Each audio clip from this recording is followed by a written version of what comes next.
त्याची घडावी संगती।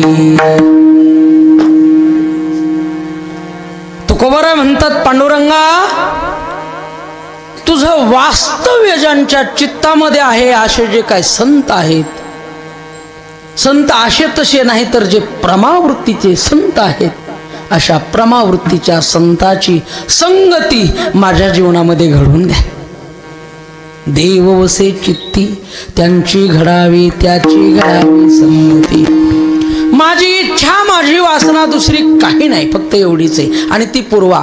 ऐसे आवडते मना देवा पुरवावी वासना। महाराजांचं पांडुरंगाकडे अशी याचना करणं याच्या मागचं कारण असं आहे, संत कळणं अवघड आहे आणि संत कळाले तरी त्यांची भेटी होणं याहीपेक्षा अवघड आहे। आणि झालीच भेटी तर ती चिरकाल टिकणं सगळ्या गोष्टी अवघड असल्यामुळे सगळा भार माझे तुकोबराय पांडुरंगावर सोपवतात। हरे जना सवे भेटी या म्हणण्यात संत भेटीचा योग महाराज सांगतात। पण नहो अंग संग तुटे, घडलेली संगती आणि झालेली भेट पुन्हा त्याची ताटातूट पांडुरंगा होऊ देऊ नका। जीवनामध्ये माझ्या योग घडून तुम्हीच आणा आणि त्याचं रक्षण म्हणजे क्षेम सुद्धा तुम्हीच करा। हरिजना सवे भेटी नभो अंग संग तुटे। आणि असं जर नाहीच घडलं तर या जीवनाला जीवन तरी मी कसं म्हणू आणि ते भलं जीवन कसं होईल। तुका म्हणे जिने भले पण कधी संत संगती नंतर, भले संत संगष्टने ऐसे आवडते मना देवा पुरवावी वासना।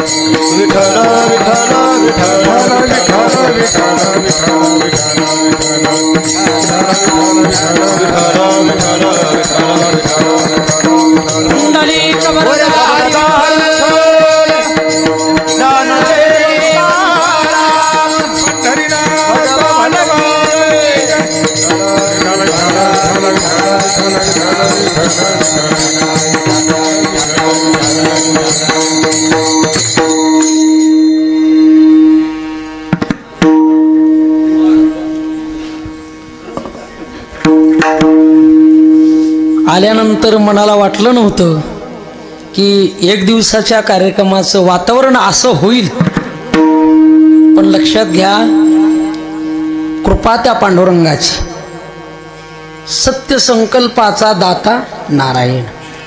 सगळ्यांच्या मनातली इच्छा माझ्या पांडुरंगाने जाणली असावी आणि एका दिवसाच्या या कीर्तन महोत्सवात इतकं सुंदर वातावरण बनावं आणि सगळ्यांचं मन अतिशय असं उमलून फुलून यावं, ही यालाच पांडुरंगाची कृपा म्हणावी।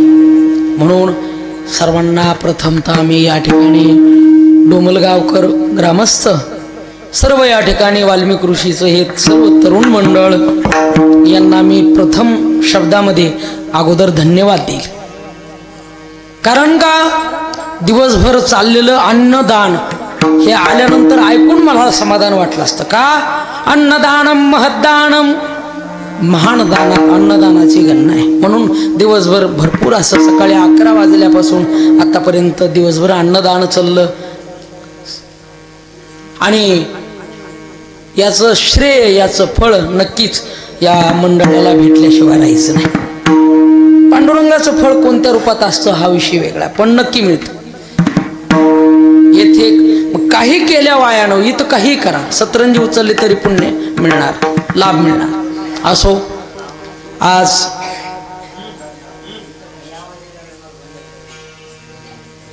उत्सवानिमित्त आपण सर्व मंडळी या ठिकाणी जमलो आहोत। मोठा आनंदाचा क्षण आहे, मन भारावून गेलंय। एका महान संताच्या जीवनाचा विचार करण्यासाठी आपण सर्व या ठिकाणी जमलो आहोत। मोठा आनंदाचा क्षण आहे आणि दुग्ध शर्करा योग असा की आज आपल्या ग्रामस्थ या डोमलगाव ग्रामस्थ नगरीमध्ये प्रथमतःच रथी महारथी सर्व महाराज मंडळी उपस्थित झाली। त्यामध्ये आमचे आदरणीय आमचे परम मित्र सुमंतजी महाराज डाके गुरुजी गव्हाणथडीकर, त्याचप्रमाणे आमचे परम मित्र हरिभक्तपरायण युवा कीर्तनकार रामायणाचार्य गोविंदजी महाराज नाईकवाडे, आणि हे आपल्या फार दूर नाही, आपल्या माजलगाव परिसरातली ही सर्व रती महारथी आहे. आज मृदंगाचार्य जगदाळे गुरुजी यांचे परमशिष्य एकनाथ महाराज खरे वरकटवाडीकर यांचं या आपल्या नगरीमध्ये येणं झालं. ही रती महारथी या ठिकाणी रत्न म्हणून आपल्याला आज मनरूपी या मुद्रिकेमध्ये धारण करायला मिळाली, म्हणून या ठिकाणी प्रथमतः तिन्ही मंडळीचे मी धन्यवाद देईल. सर्व या ठिकाणी ग्रामस्थ महाराज मंडळी, सर्व ही परिचित अपरिचित सर्वांना मी या ठिकाणी आपणना सर्वांना मी धन्यवाद देईल. ज्यांनी हा सगळा खटाटोप करून कार्यक्रम जमून आणला, असे आपल्या गावचं भूषण, सगळ्यांवर प्रेम करणारे आणि सगळे त्यांच्यावर प्रेम करणारे आमचे परम मित्र वाघवान, त्यांना धन्यवाद देईल. कार्यक्रम करणं,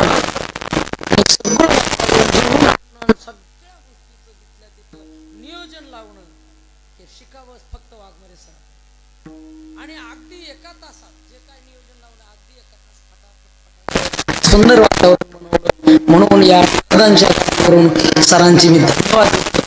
समोर बसलेली सर्व ही श्रेष्ठ वयाने तपाने उत्तुंग अशा परमार्थाची भरारी घेतलेली ही सर्व रत्न मंडळी, सर्व महाराज मंडळी, सर्वांचा नामोल्लेख शक्य नाही, म्हणून सर्वांच्या चरणी नतमस्तक होतो. माझे गुरुवर्य परम पूजनीय प्रातस्मरणीय विद्यावाचस्पती अद्वैत विद्या भास्कर वेदांताचार्य पुंडलिकजी महाराज जंगले शास्त्रीजी, माझ्या गुरुमाऊलीच्या चरणी साष्टांग दंडवत प्रणिपात घेऊन मातापित्यांचं या ठिकाणी चरण वंदून तुम्हा सर्व श्रोतृ माऊली भगिनी पुरुष मंडळी सर्वांना अभिवादन करतो. आणि तुकोबरायांचा भाव जो काय या ठिकाणी पांडुरंग परमात्मा वधवून घेईल तो भाव पाहण्याचा प्रयत्न करू. विठ्ठला विठ्ठला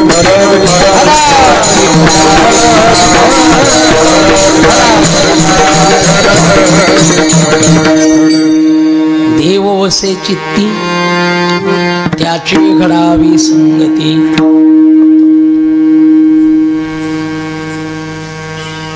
या भंगाचा भाव पाहत असताना, पूर्व पिटिका या ठिकाणी तयार करत असताना, मांडत असताना हा भंगाचा भाव लक्षात घ्या. संताची भेटी होणं म्हणजे साक्षात देवाची भेटी. देवभेटीचा मार्ग आणि साधन जर कोणता असेल तर संत संगती. जर संत संगती देवभेटीचा मार्ग या ठिकाणी साधन जर होत असेल तर मग इतर साधन नाहीत का, हाही प्रश्न पडू शकेल तुम्हाला. आहेत मायबाप, भरपूर साधनाची यादी. जर आपण थोडं ग्रंथाचं वाचन केलं तर आपल्याला उदंड साधनाचा आणि पूर सापडेल. पूर जपय तपय तीर्थ व्रत वैकल्य ज्ञान कर्म उपासना किती म्हणून सांगू, कितीतरी साधनं या ठिकाणी देवप्राप्तीची आहेत. पण ही सगळी साधनं तुम्हाला देवापर्यंत घेऊन जातील अशी खात्री सांगता येत नाही, देता येत नाही. का? प्रत्येक साधनामध्ये काहीतरी अंतरंग दोष लपलेला असतो आणि म्हणून ते साधन काम करेल का नाही सांगता येत नाही.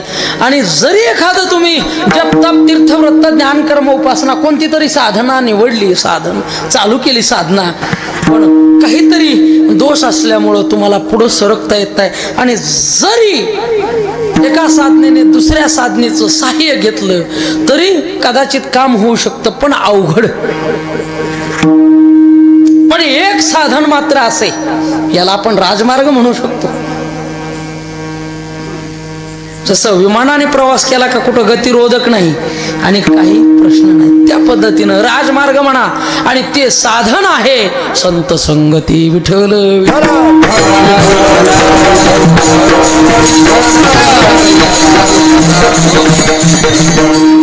संताचं वर्णन माझ्या मनानेच या ठिकाणी विचार केला, आज महान संताचं चरित्र आपल्याला या ठिकाणी मांडायचंय. संत कशाला म्हणतात जाणायचंय, संत काय करतात जाणायचंय, संताचं महत्व आपल्या जीवनात किती, म्हणून या ठिकाणी अभंग हा संत बरं निवडला. विठ्ठल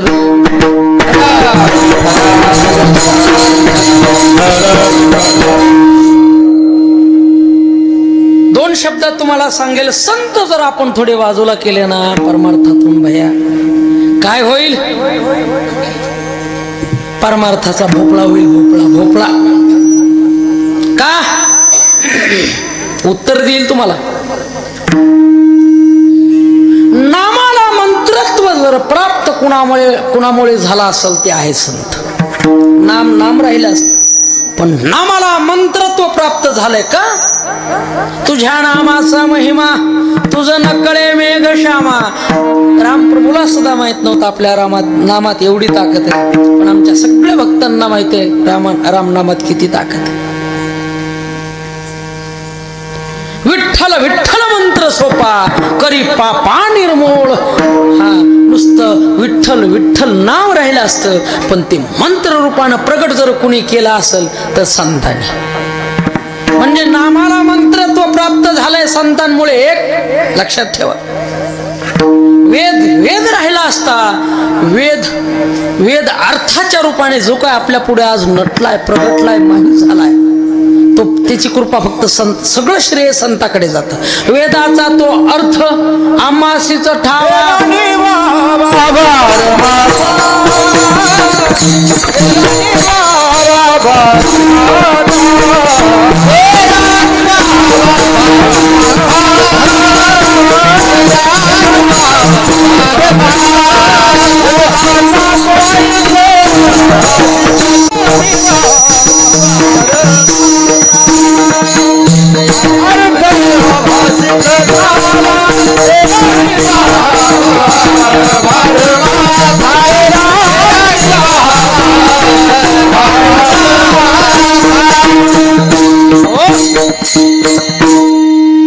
तुकोबराने गाथ्याच्या रूपाने सगळे वेद गाथ्यात नटवले आणि सगळा वेदाचा अर्थ आपल्याला सांगून टाकला.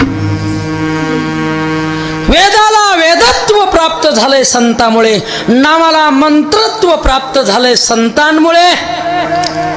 देवाला देव कुणी बनवले, आमुचिया भावे तुझं देवपण एका विसरून एका विसरून एका विसरून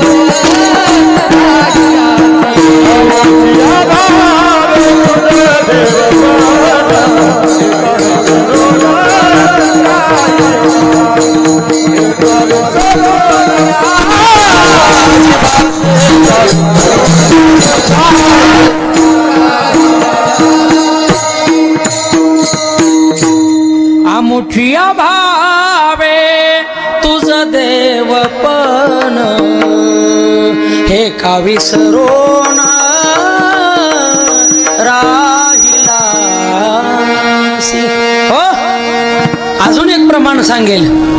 तुका म्हणे आम्ही आसोनिया जाणे तुझ देवपण आणि देवाला देव बनवलं कुणी संतांनी. आता ह्याच्यापेक्षा काय सांगू तुम्हाला, देवाला देव बनवलंय संतांनी, नामाला मंत्रत्व प्राप्त झालंय संतांमुळे, वेदाचा अर्थ माहीत झालाय संतांमुळे, आणि संत वजा केले तर काय राहिलं हो शिल्लक. म्हणून संताची संगती जीवनात फार फार महत्वाची. तुकोबरायांनी हे जाणलंय आणि म्हणून हा प्रश्न उभा केला. देवा, आमच्या जीवनात परमार्थ करत असताना दुसऱ्या कशाची एखादी गोष्ट कमी असेल हरकत नाही, पण संताची संगती जर घडली मिळाली तर हे जीवन परमार्थिक जीवन या ठिकाणी सुवर्ण अक्षराने लिहिण्याचा योग आमच्या जीवनात येईल. आमचं जीवन न राहता हे जीवन म्हणजे सोन्याचं जीवन होईल. ब्रह्मीभूत काया होतसे कीर्तनी भाग्य तरी ऋणी देवायसे स्वर्गातल्या देवाला जो आनंद नाही तो आनंद आपल्याला आहे. बरोबर आहे. स्वर्गीचे अमर का धन्य आम्ही जन्मालो दास. हा भक्तीचा आनंद तिथं नसल्यामुळे तिथं जरी अमृत असेल पण हे भजनामृत सेविसावकाश, ज्ञानामृत हे भजनामृत हा आनंद तिथं नसल्यामुळं स्वर्गीचे देवदेवता सुद्धा इथं जन्म घेण्याची इच्छा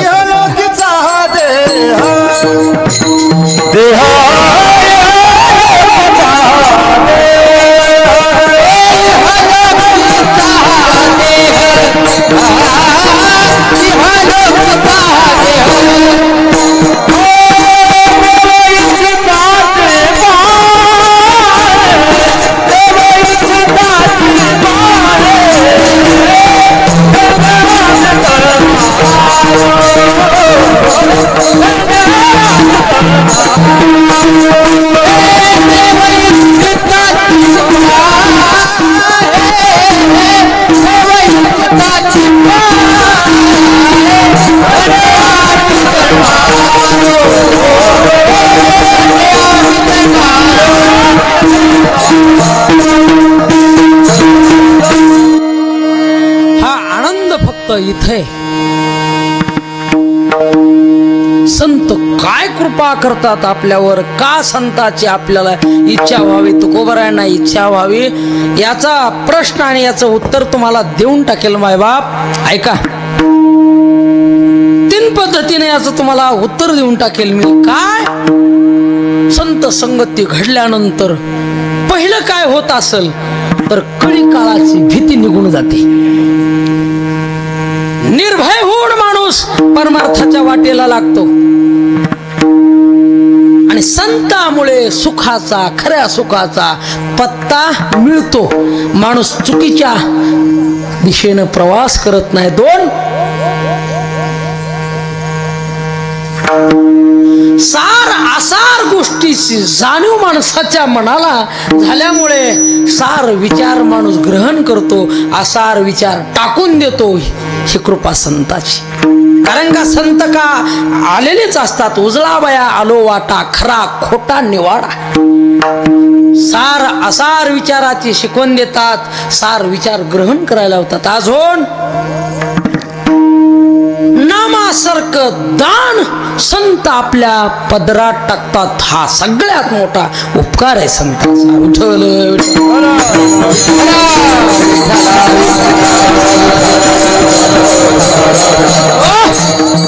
दात्याच्या यादीमध्ये असं म्हटलंय, दाता तोची एक जाणा नारायणा स्मरवी. नारायण भगवंताचं स्मरण करून देणारे हे दाते. सुभाषितकार एका ठिकाणी म्हणतात, माऊली शतेषु जायते शूरा सहस्रेषु च पंडिता वक्ता 10 सहस्रेषु दाता भवति वाणवा. ऐका, 100 एखादा शूर जन्माला येईल. एखाद्या गावात एखादा असतो, सगळे म्हणतात काय शूर आहे, शूर आहे. शूर नावाचे नाही, शूर वेगळा असतो. एक सद्ग्रस्त घरातली तलवार काढायचा आणि उगाच बायको पुढे फिरवायचा. आपल्या कुणी नादाला लागायचं नाही. सप सप नुसतं आपलं फिरवायचं हवेत. ती म्हणायची आहो पराक्रम कुठं तरी दाखवावं. घरात रोज उठलं का तुमचं हेच बघावं लागते. तलवार काढायचा, आपल्या कुणी नादाला लागायचं नाही. असाच एक युद्धाचा प्रसंग चालू असताना बायको म्हटली, काय पराक्रम गाजवायचो तो आज दाखवा, पुन्हा काय माझ्या पुढं तलवार रिकामी फिरू नका. ह्याला बी थोडं मनाला ठसलं. तलवार घेतली, गेला युद्धाकडे.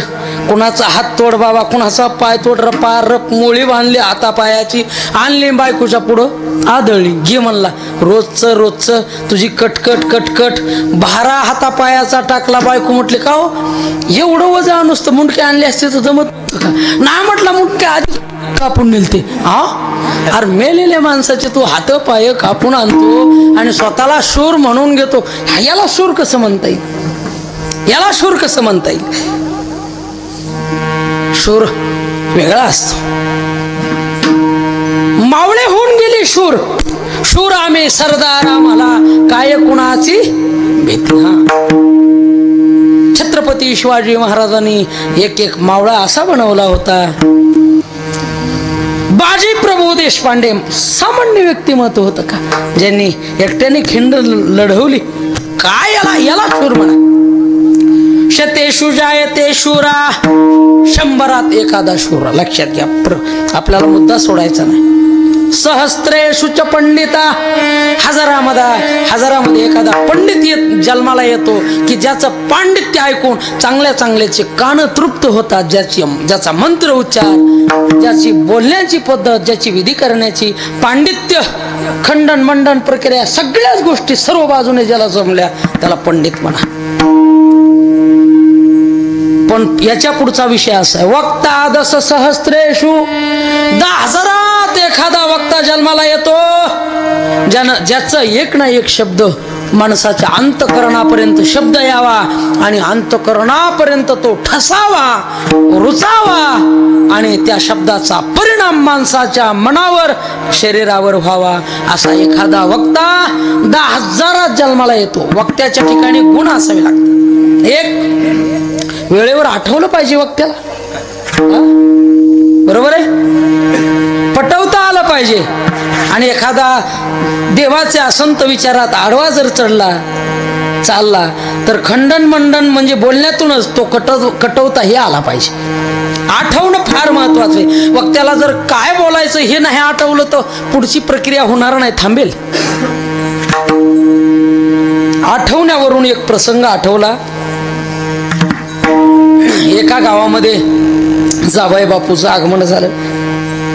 जावई म्हटलं का सासूबाईंना या ठिकाणी फार आवड असते जावयाची. जावयावर सासू खूप प्रेम करते आणि लेकीनं सांगून ठेवलं होतं, हे बघ ते जर कधी आले ना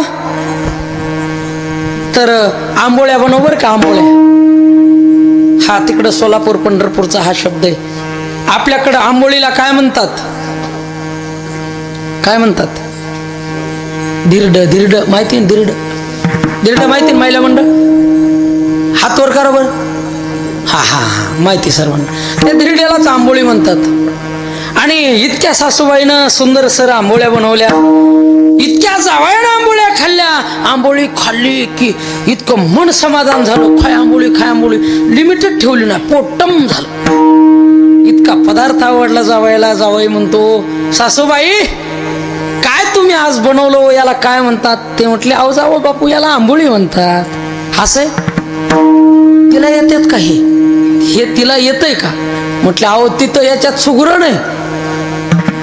बस म्हटलं आज संध्याकाळी गेला का हाच पदार्थ बनवायचा आणि लक्षात राहावं म्हणून त्यानं आपला आंबोळी घोकायला चालू केलं. पायी प्रवास आता निघाला आपल्या गावाकडं. पांदीचा रस्ता, पाणीच नेमके पावसाळ्याचे दिवस, सगळे दगड शेवळलेले आणि उगा आपलं लक्षात राहावं म्हणून जप चालू करत निघाला. आंबोळी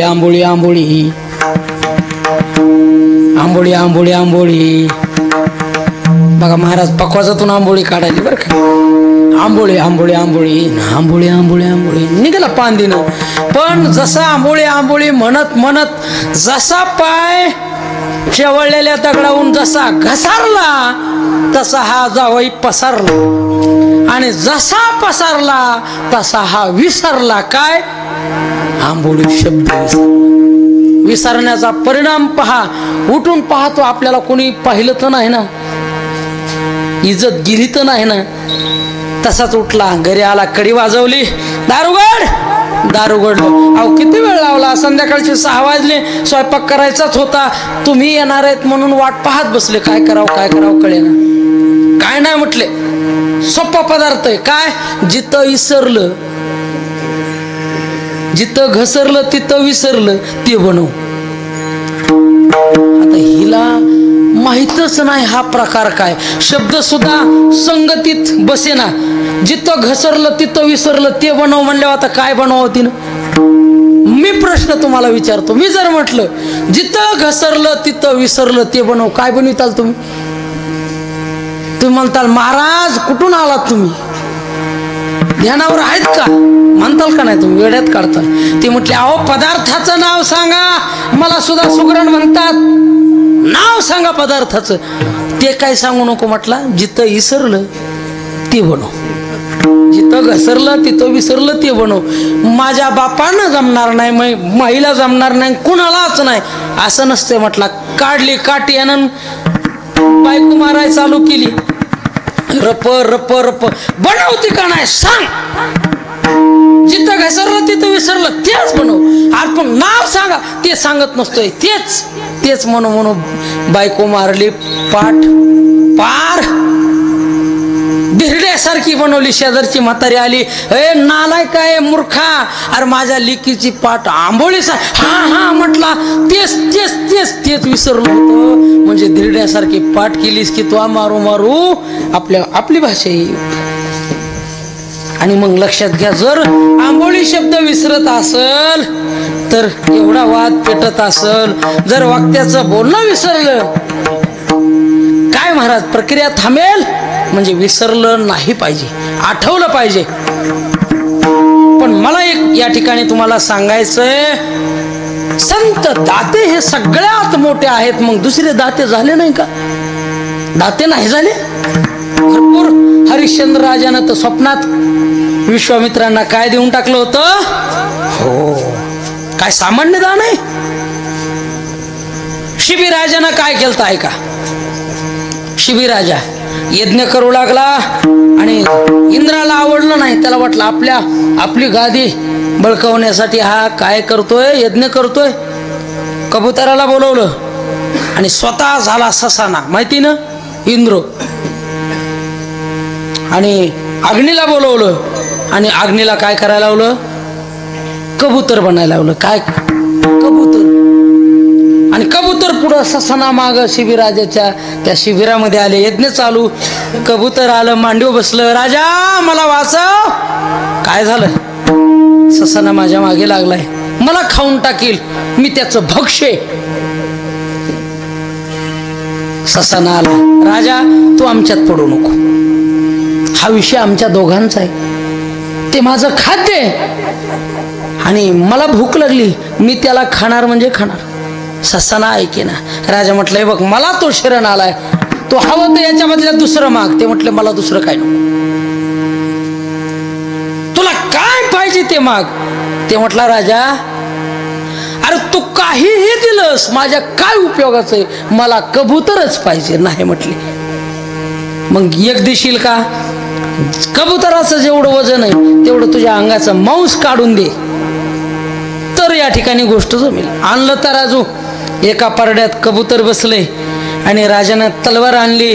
स्वतःच्या मांडीचं मांस कापून पारड्यात टाकू लागला. काय दान. दान कशाला म्हणतात. मांडी संपली. आता हे काय कबूतर कोण होता.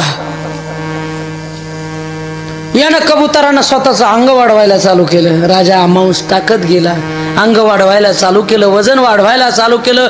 शिबिराजानं सगळ्या शरीराचं मांस त्या पारड्यात टाकलं. पण महाराजानं यांना सुद्धा खोडले. राजा शिबी चक्रवर्ती, राजा शिबी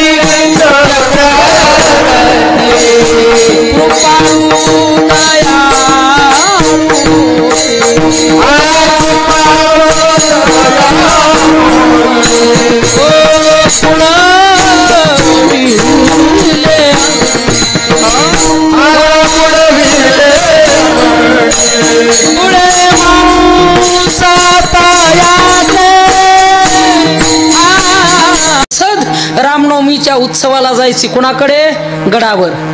आणि मधले मंत्री महोदय असे काय होते ते म्हटले यावर्षी रसद पाठवायची नाही, बघू कसा उत्सव करतात आणि कशी पंगत घालतात. नाही पाठवली. रामदास स्वामी म्हटले 2 दिवसावर कार्यक्रम आला, 4 दिवसावर कार्यक्रम आला आणि रसद अजून आली नाही. जाऊ द्या म्हटले, आपला धर्म आहे. हात पसरीजीने धिग्गत्याचे हात पसरू नका म्हटले. एक करा. सगळे असे श्लोक लिहिले आणि प्रत्येक विद्यार्थ्याकडे एक श्लोक दिला आणि म्हटले प्रत्येक घरी जा, एक एक श्लोक म्हणा आणि जी भिक्षा मिळेल ती घेऊन या गडावर.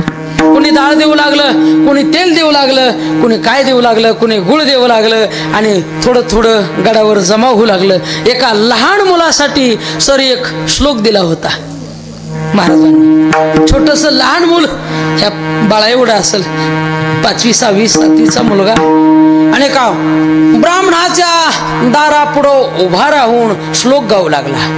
समर्थाची डळी कोण आहे, जयाची लीला वर्णितात लोक तिनी, नुपेक्षी कदा रामदासाभिमानी.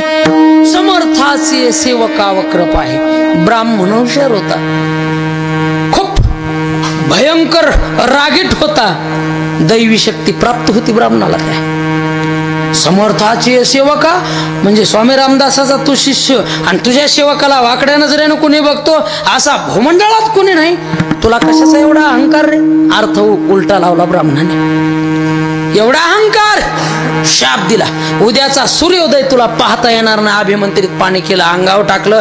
उद्या सकाळपर्यंत मरून जाशील म्हटले.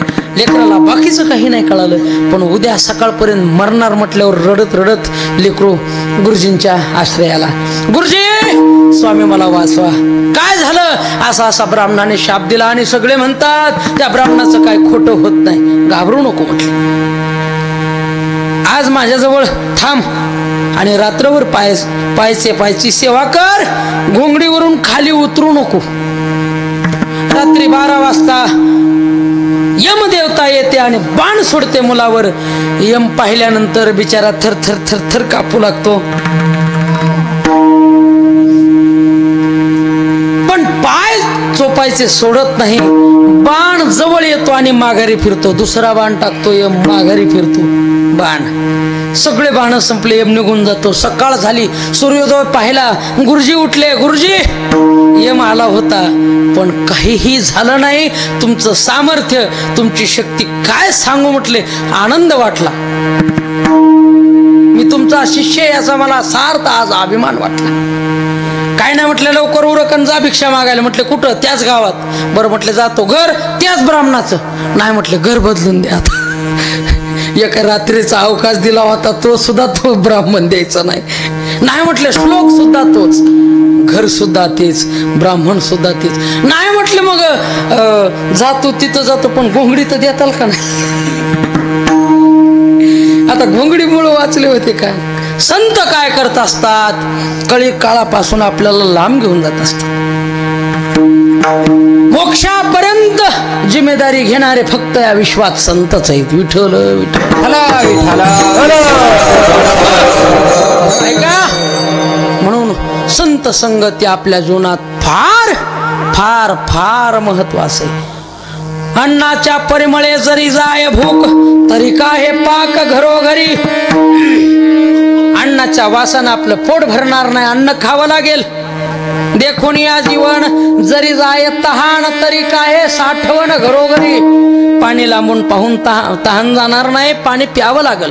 तसं तुम्हाला वाटेल असंच काम होईल, काम होणार नाही. संत संगती ज्या वेळेस तुम्हाला घडेल आणि टिकेल आणि संतांची कृपा तुमच्यावर होईल, मग मात्र काम झाल्याशिवाय राहणार नाही. महाराज म्हणतात, हरी प्राप्तीसी उपाय, उपाय प्राप्तीसी उपाय, हरी प्राप्तीसी उपाय, हरी प्राप्तीसी उपाय, हरे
या मंडळीसाठी टाळी वाजवा एकदा. आज हा आनंद तुम्हाला या ठिकाणी भेटायला आहे. हे सगळं श्रेय या ठिकाणी सरांकडे जातं. मला महत्वाच्या मुद्द्याकडे यायचे, चला जाऊ द्या. संत जीवनात काय करतात? नामाचं दान करतात, काळापासून फार दूर नेतात, काळाची भीती घालवतात, सार विचार देतात आणि तुमचा मोक्षापर्यंतचा मार्ग आणि त्या भगवंताच्या वैकुंठाची चावी त्यांच्याकडे असल्यामुळे ते दार वैकुंठाचं उघडून देतात. म्हणून या ठिकाणी संताची जयंती आणि संत संगत फार महत्वाची. विठ्ठला विठ्ठला.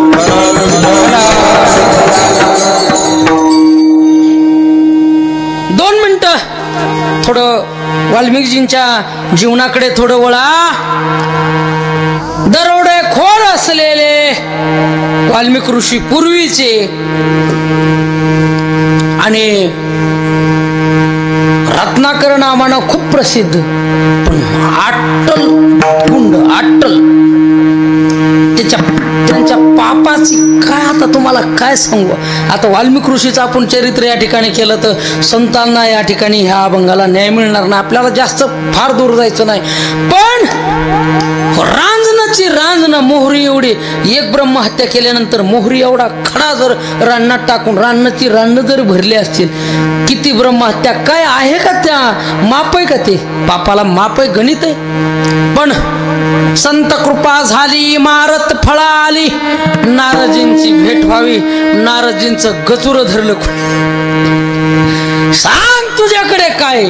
ते म्हटले फक्त विनांची फळे. लवाड बोलायचं नाही, जे असेल ते पटकोनी काढायचं. नाही तर हवाक म्हणली ही परशु कुराड आणि तुझी मान एका सेकंदात वेगळी करेल. काय असेल ते पटकोनी काढायचं. खरं सांगतो माझ्याकडे चिपळ्या आणि मी न सोडता काहीच नाही. आश्चर्याचा धक्का बसला. आतापर्यंत असा एकही माणूस काही नसल्याने मिळाला. ह्या माणसाला कधी माणूसच असा मिळाला नाही की ज्याच्याजवळ काहीच नाही, काही ना काही भेटायचं आणि त्याच्यावर घर चालायचं. रोज एखादा तर रोडावर टाकायचं आणि सगळं कुटुंब भागवायचं, हे काम त्याच. म्हटले ठीक आहे, तू मला आता मार का अडचण नाही, तुझी एवढी इच्छा झाली मारायची मार म्हटले. पण एवढं रोज पाप करतोस, ह्या पापात नेमकं भागीदारी नेमकी घरच्याची आहे का नाही एवढी तर चौकशी कर. येड्या, बाकीचे बी काम करून घर जगवतात, तू हे काम करायला असे चांगलं काम नाही. ब्रह्महत्या म्हणजे काय साधी गोष्ट नाही. विचारून येतो म्हटले, पण तू जाशील ना? नाही म्हटले, मी जाणार नाही. झाडाला बांधून ठेवलं. घरी गेले, बायकोला विचारलं, काय ग एवढे तुझ्या अंगावर दागिने करून घेतलेत मी, एवढं घर चालवतोय, एवढं रोज या ठिकाणी घरात आणतोय. ती म्हटली आणीत असताना मग बरं मिळेल. आणीत असताना मग अरे घरात आणणं म्हणजे काय एवढं सोपं आहे का? तुम्हाला विचारलंच का कधी कसं आणतो?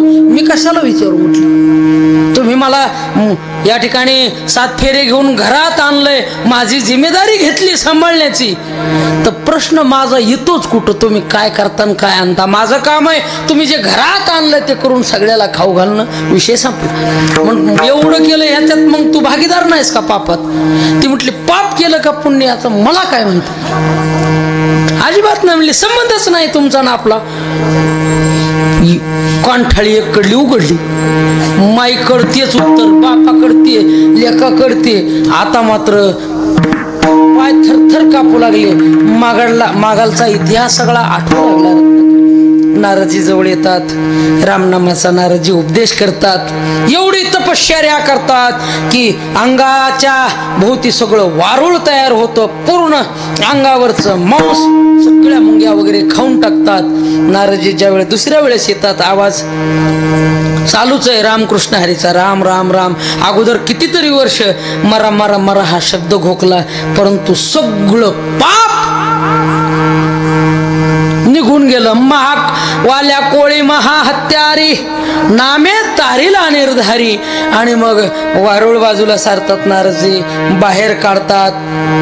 संताच्या पदस्पर्शाने आणि हाताच्या स्पर्शाने पूर्ववत शरीर निर्माण होतं.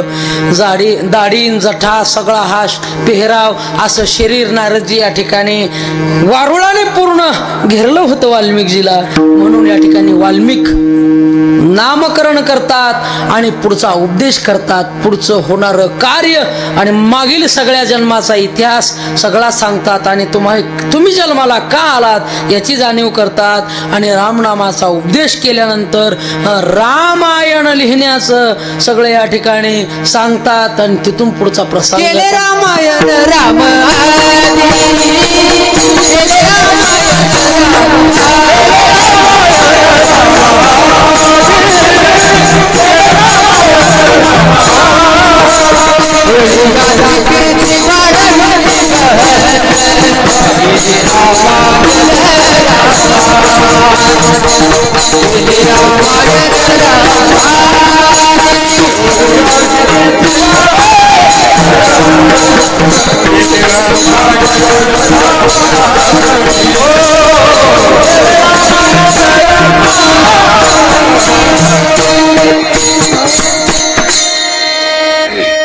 कोळ्याची कीर्ती वाढली गहन, केले रामायण रामाधी.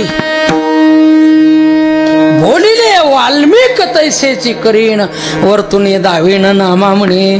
राम प्रभूला या ठिकाणी जसे वाल्मिकजीनं या ठिकाणी इतिहास लिहिला, एक पाऊल सुद्धा इकडं तिकडं स्वतःच्या मनाने टाकता आला नाही.